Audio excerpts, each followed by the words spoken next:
16 दिसंबर की काली रात चलती बस में गैंगरेप और उस खौफनाक वाकये को उसने अपनी आंखों से देखा है, उस खौफनाक पल को जिया है। हम बात कर रहे हैं पीड़ित लड़की के उसी दोस्त की जो दिल दहला देने वाली उस वारदात का इकलौता चश्मदीद है। वही चश्मदीद जो शुक्रवार के दिन पहली बार देश के सामने आया और फिर उसने जो खुलासा किया उसने पूरे देश में फैला दी सनसनी।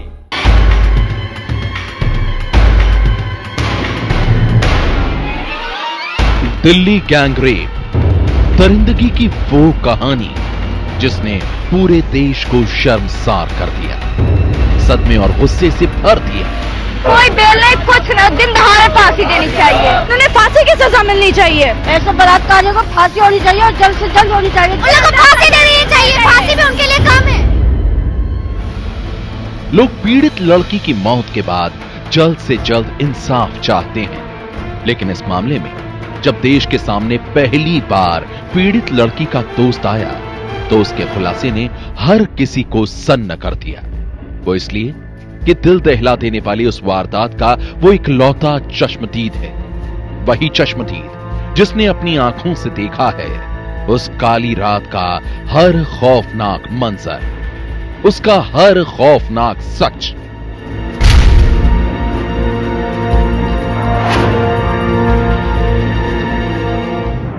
सोलह दिसंबर की उस काली रात को क्या क्या हुआ था। शुक्रवार के दिन जब पीड़ित लड़की के दोस्त ने समाचार चैनल जी न्यूज के जरिए दुनिया को अपनी आप बीती सुनाई तो सुनने वाले भी दहल गए। एक बार फिर हम आपको उसी काली रात का हर ब्यौरा दे रहे हैं, वो खौफनाक कहानी सुना रहे हैं जिसका खुलासा खुद पीड़ित लड़की के दोस्त ने किया है। 16 दिसंबर की उस काली रात दिल्ली की सड़कों पर एक चलती बस में क्या क्या हुआ, समाचार चैनल जी न्यूज के जरिए पीड़ित लड़की के दोस्त ने जब लोगों के सामने इसका खुलासा किया तो उस कहानी में उसकी बेबसी थी, उसकी बदहवासी थी, उसका दर्द था। और उस दर्द को हम एक बार फिर उन्हीं शब्दों में आपसे साझा कर रहे हैं। 16 दिसंबर को मैं अपनी दोस्त के साथ फिल्म देखने साकेत गया था। फिल्म देखने के बाद मुझे उसे उसके घर तक छोड़ना था। हम मुनीर का बस स्टॉप पर खड़े थे, लेकिन कोई भी ऑटो वाला उस दिशा में जाने के लिए तैयार नहीं था। कोई तैयार भी हुआ तो मीटर से जाने के लिए राजी नहीं था। हम परेशान थे। उसी दौरान सफेद रंग की एक चार्टर्ड बस आई। बस में बैठे एक लड़के ने हमें आवाज दी और पूछने पर कहा कि बस द्वारका जाएगी। लड़के के कहने पर हम बस में बैठ गए। बस में कुल 6 लोग थे, लेकिन हमें यह पता नहीं चला कि बस में बैठे लोग मुसाफिर नहीं। हमें कोई शक ना हो इसलिए उन्होंने हमसे 10-10 रुपए लेकर टिकट भी दिए।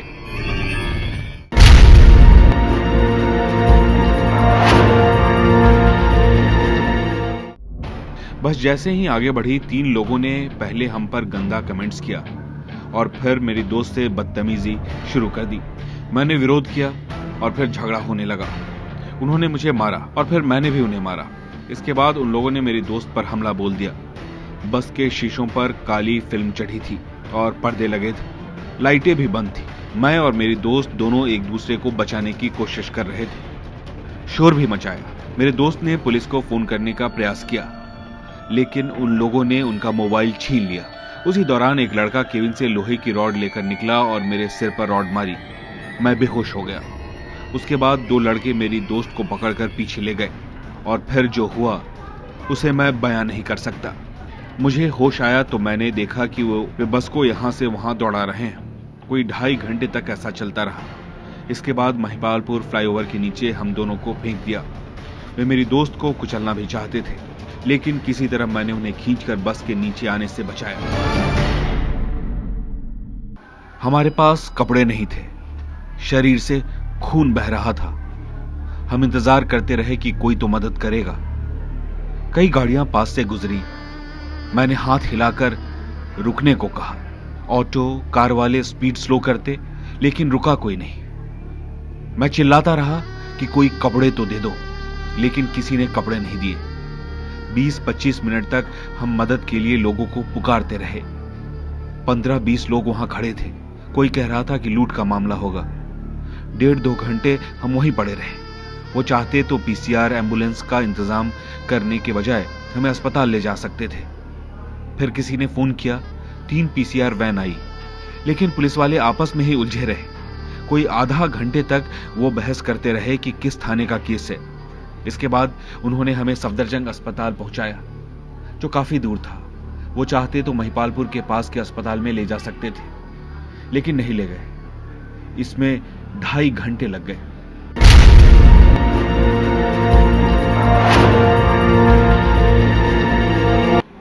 अस्पताल में किसी ने मदद नहीं की, किसी ने कंबल तक नहीं दिया। सफाई वाले से मदद मांगी, कहा पर्दा ही दे दो, ठंड लग रही है, लेकिन किसी ने नहीं दिया। मेरे हाथ पैर से खून बह रहा था, मैं हाथ भी नहीं उठा पा रहा था, पैर में फ्रैक्चर था। लेकिन घटना की रात से अगले 3-4 दिन थाने में ही रहा।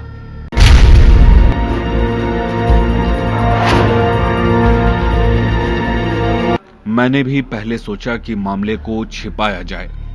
अस्पताल में मैंने एक लड़के से कहा कि वो अपने मोबाइल से फोन कर मेरे घर वालों को यह कह दे कि मेरा एक्सीडेंट हो गया है। लेकिन बाद में मैंने फैसला किया कि जिन लोगों ने इतना बुरा काम किया उन लोगों को सजा दिलवानी है।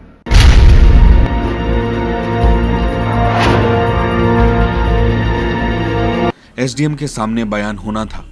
सभी ने कहा कि मैं मौजूद रहूंगा तो दोस्त कॉन्फिडेंट रहेंगी।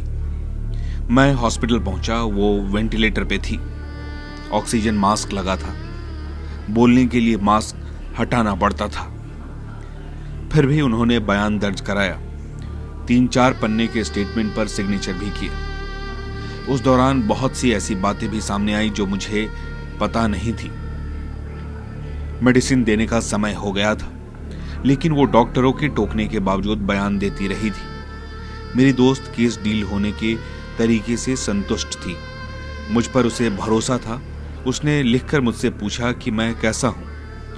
वो बोल नहीं पा रही थी, सुन पा रही थी। मैंने बताया कि सभी पकड़े गए हैं, आप ठीक हो जाओ, आगे भी हम लड़ेंगे। उसे ट्रीटमेंट के कॉस्ट की चिंता थी। मैंने कहा कि उसकी चिंता मत करो, सब ठीक हो जाएगा। मेरी दोस्त ने कहा था कि दोषियों को फांसी नहीं, जिंदा जलाया जाना चाहिए। मेरी दोस्त ने बड़ी मुश्किल और दर्द में अपना बयान दिया था। अगले दिन पता चला कि एसडीएम ने पुलिस पर दबाव डालने का बयान दिया है, जबकि वो सही स्टेटमेंट था। मेरी दोस्त की कोशिश बेकार गई।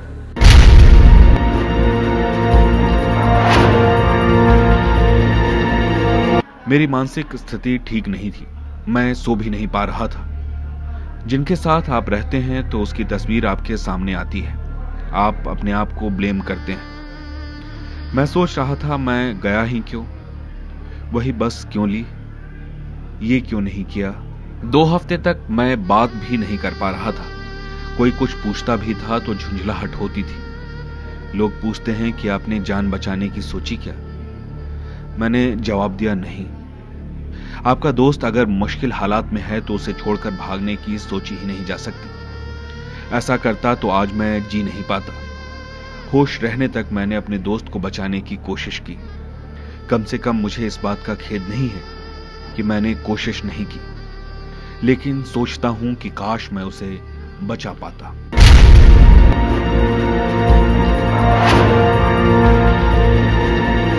मुझे हिदायत मिलती थी कि आप लोगों से संपर्क ना करें, आप कुछ बोलते हैं तो केस बिगड़ सकता है।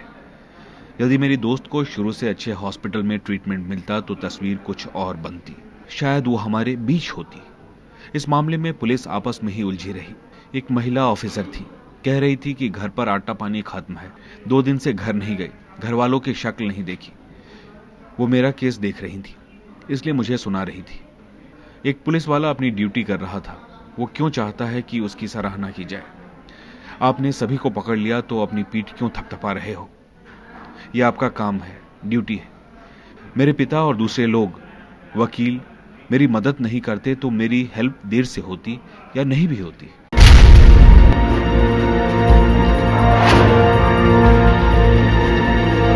उस दिन एक व्यक्ति भी मेरी मदद करता तो तस्वीर कुछ और होती। बदलाव व्यक्तिगत स्तर पर होता है। सिस्टम बनाने वाले और उसे चलाने वालों में जरा भी कुछ बचा हो तो उन्हें कुछ करना चाहिए। बहुत हो चुका, अब बस। समाज केवल हादसे के बाद मोमबत्ती नहीं जलाए, कुछ ऐसा करे कि मोमबत्ती जलाने की नौबत ही ना आए।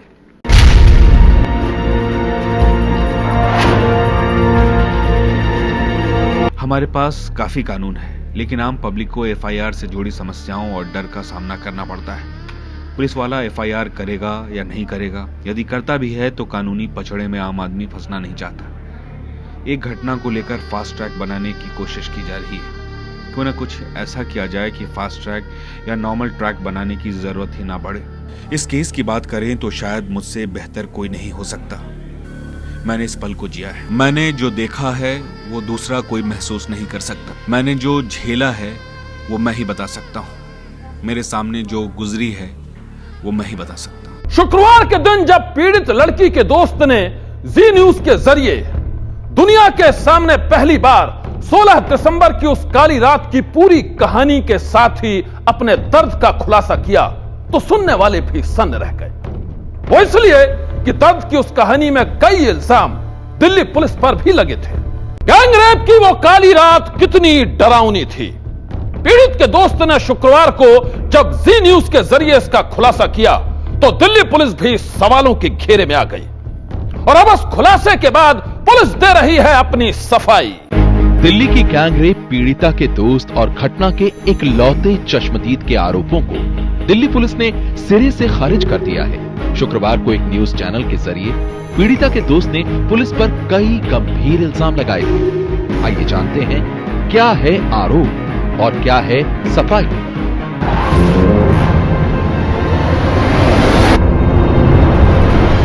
पीसीआर वैन्स को जुरिस्डिक्शन से कोई मतलब नहीं है।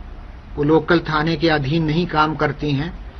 वो पुलिस कंट्रोल रूम के अधीन सेंट्रली कंट्रोल होती हैं और वो डिस्ट्रेस कॉल मिलने पर सीधी जाती हैं और विक्टिम को अस्पताल के लिए ट्रांसपोर्ट करती हैं। जुरिस्डिक्शन वाली बात का कोई रेलेवेंस यहाँ पर नहीं है।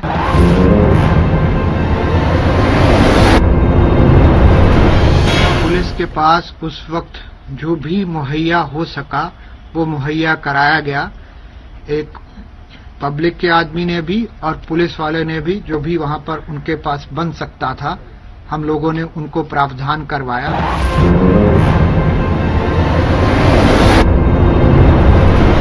16 मिनट के अंदर चलने के पेशेंट को रखने के 16 मिनट के अंदर हम लोगों ने उनको सफदरजंग हॉस्पिटल में पहुंचा दिया था। 10:39 PM पर वहां से हॉस्पिटल के लिए रवाना करती है और हॉस्पिटल सफदरजंग हॉस्पिटल में 10:55 पर उनको पहुंचा देती है ट्रीटमेंट के लिए।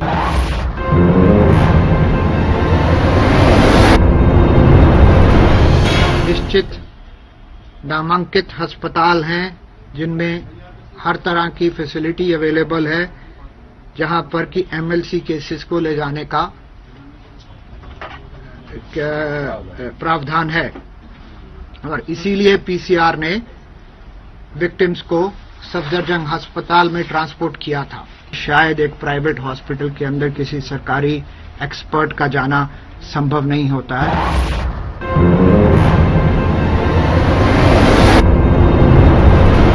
हमारी पॉलिसी है जिसके तहत हम विक्टिम को समय समय पर क्या हुआ, क्या केस में डेवलपमेंट है, उसके तहत हमने उनको बताया कि मुलजिम हमने गिरफ्तार कर लिए हैं, बस को पकड़ लिया है, ताकि विक्टिम को आराम मिल सके, कंफर्ट मिल सके, उसको जो भी दिलासा है वो दी जा सके। और इसमें हमारा मकसद कोई भी एप्रिसिएशन या कोई भी अपनी तारीफ करवाना नहीं था। एक तरफ पीड़ित लड़की के दोस्त का सनसनीखेज इल्जाम, तो दूसरी तरफ दिल्ली पुलिस की सफाई। गैंगरेप की उस दिल दहला देने वाली वारदात के बाद से ही पूरा देश गुस्से में है, लेकिन इसके बाद भी जख्मों का सिलसिला बदस्तूर जारी है। और अब दिल्ली से सटे नोएडा में भी आई है एक लड़की के बलात्कार और कत्ल की बेहद सनसनीखेज दास्तान।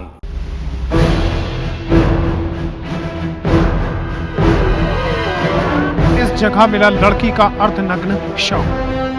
दिन भर तफ्तीश में जुटी रही नोएडा पुलिस ने बाद में बलात्कार, हत्या और यहाँ तक कि सबूत मिटाने की धाराओं में केस दर्ज किया। यानी एक और गंभीर मामला। घर से 1 किलोमीटर दूर मिला शव, घर से 2 किलोमीटर दूर है ऑफिस और शव घर और ऑफिस के बीच मिला। सूत्र बताते हैं कि घर में घुसकर पहले भी इस लड़की के साथ छेड़खानी की जा चुकी है। एक तरफ दिल्ली में गैंगरेप को लेकर देश गुस्से में है, लेकिन ऐसे वाकये थमे नहीं हैं, बल्कि दिल्ली और एनसीआर के शहरों में भी रोज के हिसाब से ऐसी घटनाएं सामने आ रही हैं।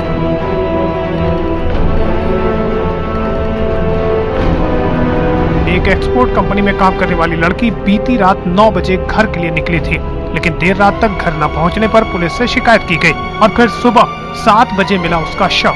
चेहरे पर चोट के निशान भी थे।